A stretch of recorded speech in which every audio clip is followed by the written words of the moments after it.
ನಾನು ನಾಗರಾಜ್ ಶೇಟ್ ಅಂತ ಈಗಾಗಲೇ ಉತ್ತರ ಕನ್ನಡ ಜಿಲ್ಲೆಯ ಕುಮಟಾ ತಾಲೂಕಿನಿಂದ ಮಾತಾಡ್ತಿರೋದು.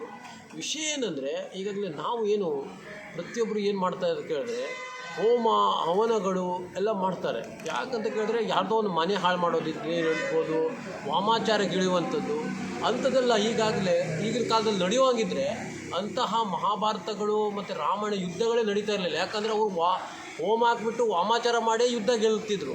ಅದಕ್ಕಾಗಿ ಈಗ ವಾಮಾಚಾರ ಹಿಮಾಚಾರ ಮತ್ತು ಹೋಮ ಗಿಮ ಎಲ್ಲ ಹವನ ಮಾಡೋದಿದೆಯಲ್ಲ, ಅದು ಏನು ಒಂದು ಶಕ್ತಿಗೋಸ್ಕರ ಅಷ್ಟೇ ಬಿಟ್ಟರೆ, ಬಾಕಿ ಯಾರ್ದೋ ಮನೆ ಹಾಳು ಮಾಡೋಕ್ಕಾಗಿರ್ಬೋದು, ನೀವು ಎಷ್ಟೇ ಪ್ರಯತ್ನ ಪಟ್ಟರು ವಾಮಾಚಾರ ಇದು ಮಾಡಿದ್ರೂ ಕೂಡ ಅದು ಯಾವುದೇ ರೀತಿಯಾದ ಪ್ರಯೋಜನ ಬೀಳೋದಿಲ್ಲ. ಯಾಕಂತ ಕೇಳಿದರೆ, ನಾವು ಕರ್ಮ ಮಾಡಿದ್ರೆ ಮಾತ್ರ ಫಲ ಸಿಗ್ತದೆ, ಬಿಟ್ಟರೆ ಅದರಿಂದ ಮನ ಬದಲಾವಣೆ ಮಾಡೋದಕ್ಕೆ ಆಗೋದಿಲ್ಲ. ಯಾಕಂದರೆ ಮಹಾಭಾರತದಲ್ಲೇ ಹೇಳಿದ್ದಾರೆ. ಯಾಕಂತ ಕೇಳಿದ್ರೆ, ಏನು ಒಂದು ಕರ್ಮ ನೀವು ಮಾಡು, ಫಲದ ಬಗ್ಗೆ ಎಕ್ಸ್ಪೆಕ್ಟ್ ಮಾಡಬೇಡ ಅಂತ. ಅದಕ್ಕಾಗಿ ಕರ್ಮ ನಾವು ಮಾಡಿದ್ರೆ, ಒಳ್ಳೆ ಕರ್ಮ ಮಾಡಿದ್ರೆ ಒಳ್ಳೆ ಫಲವನ್ನೇ ಸಿಗ್ತದೆ.